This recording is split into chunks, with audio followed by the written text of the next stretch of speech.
Merhaba arkadaşlar. Ben Atakan Arısoy. Bir eğitim videosuyla daha karşınızdayız. Bu eğitim videosunu İstanbul'daki Moğol Yardımlaşma Dernekleri aracılığıyla gerçekleştiriyoruz. Şimdi isterseniz eğitimimize geçelim. Önce A harfiyle başlayacağız. A. A. A. Anne. Anne. Anne. B. B. B. Baba. Baba. Baba.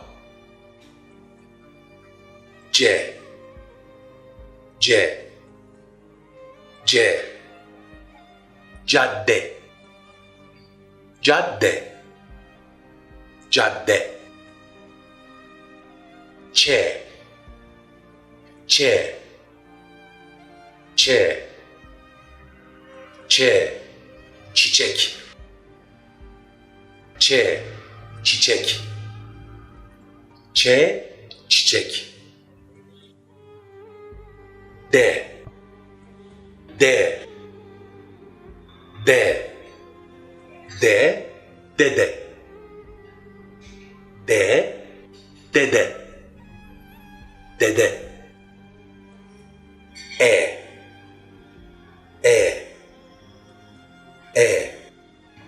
E. Elma. E. Elma. Elma. F.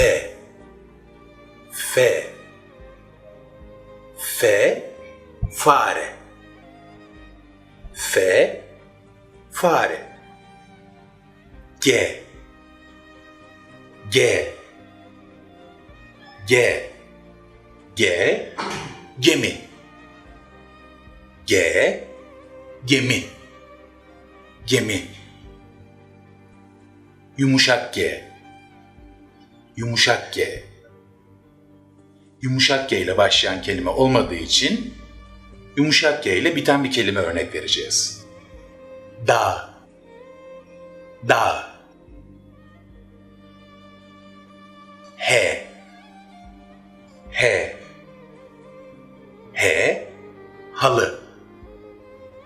H. Halı. I. I. I. Irmak. I. Irmak. İ. İ. İ. İngilizce. İ. İngilizce. J. J. J. J. Japon. J. Japon. K. K. K. K. Kapı. K. Kapı. Kapı. L. L. L. L. Limon. Limon. Limon. M. M. M. Maymun. M. Maymun. Ne. Ne. Ne. Ne. Nane. Ne. Nane. O. O. O. O. Ot. O. Ot.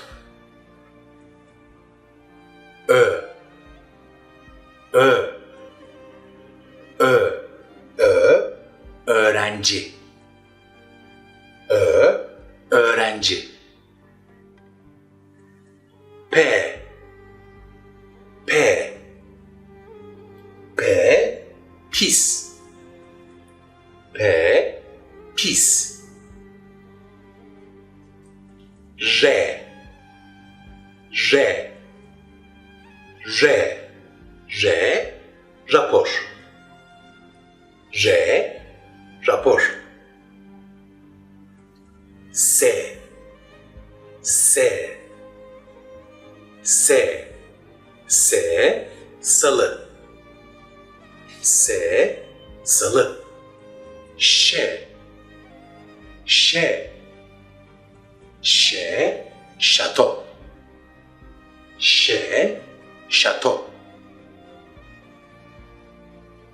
T, T, T, Türkçe. T, Türkçe.